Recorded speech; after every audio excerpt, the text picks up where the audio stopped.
Hello there, welcome to video number 3. This one's about preparation for the road. It's clear my throat. We're actually on location this time. We're out, shall we say, somewhere in Cheshire. I'll let you have a look out the window shortly so you can see whether you can guess where we are. There's a bit of background noise, but at least it's a nice sunny day. It's been raining quite heavily this morning. Before we start, I'll show you the damp meter that I said I'd show you in video 2. That's the damp meter. What this is used for is for detecting damp in caravans, or you can use it in houses as well. It's well worth, if you're buying a new caravan, to check every single cupboard and every space, check it for dampness. It's very easy to operate. You press the button, you get a green light that shows your batteries working, and then if you put something across which has only got a slight amount of dampness, you get 1 red light. If you put plenty of dampness, you get 3 red lights. Very simple and very effective. Probably cost about less than £20 anyway, and very useful tool. This one's called Rapid Test Damp Detector. You probably get them on eBay. I got mine in Stockport from Pope's, the engineering supplies. So we'll get into preparing the van for the road. The main thing that everybody thinks about is the road lights, which is very important obviously. So you can check the road lights yourself, the indicators and the side lights, flashes, etc. But to test the brake lights, generally you need an assistant just to go around the back and check, or to operate the brake pedal in the vehicle, in your car.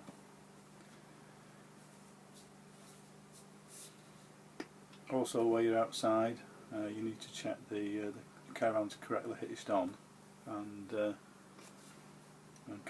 everything's connected up. The most important thing about all the checks on the outside is the hitching on. Quite often caravans and trailers are not hitched on correctly, and they drive a short distance, and next minute the caravan jumps off and takes off on its own. It's not a good idea. There's a breakaway cable which has to be used. The breakaway cable, as the name suggests, what it does, it activates the parking brake on the caravan, which has got a ratchet, so it puts it fully on and stops on the ratchet, and that cable then snaps. It's designed to snap, so the vehicle is separate from the tow car. So you need to check that the breakaway cable's connected, and also check that your plugs for your grey and black plugs are plugged into the back of the vehicle. The very latest caravans just have 1 black plug nowadays. That's a 13 pin. The older vans and trailers have 7 pin plugs and sockets. The black plug is for the road lights, and the grey plug is for accessories, and I think it actually does the hazard warning lights or reversing lights, can't remember which one.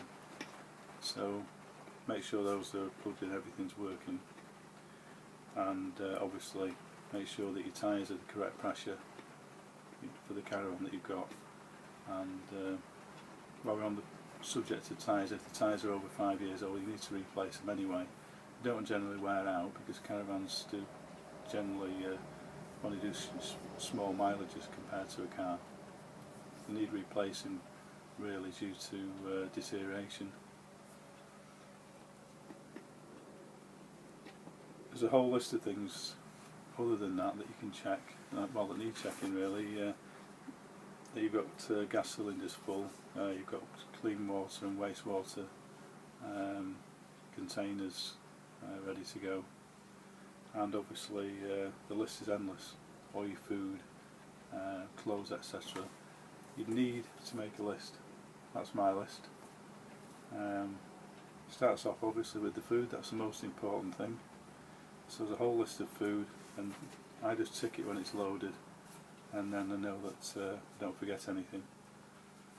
On the other side we've got things like toiletry bags, bedding, towels, linen, sleeping bags, and of course all your clothes, etc. Having a checklist saves you forgetting things. But getting back to, I always like to look at the simple way of doing things, and quite simply the most important thing is that the caravan is correctly hitched on. That is the most important thing. The others, and obviously the lights, you know, plugged in, and the breakaway cable. But the main thing is the hitching up, because if the caravan jumps off, you're going to have quite a nasty accident one way or another.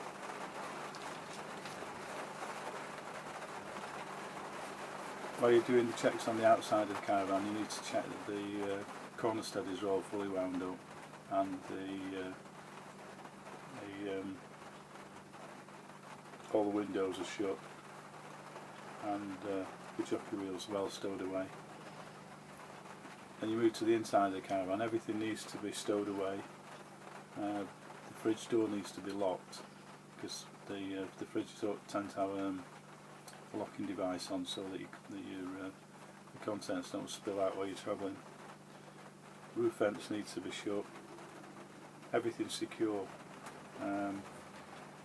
What people tend to forget is when you're travelling with a caravan, when you go over potholes or bumpy roads or speed ramps, the caravans are generally quite bouncy by the view of the suspension, and anything that's not absolutely fixed down is going to take flight, and you can end up arriving with a mess if you're not careful, especially if food goes flying across the thing, like the guys on Top Gear.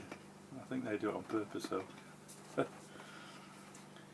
So there we have it. I hope you enjoyed video number 3,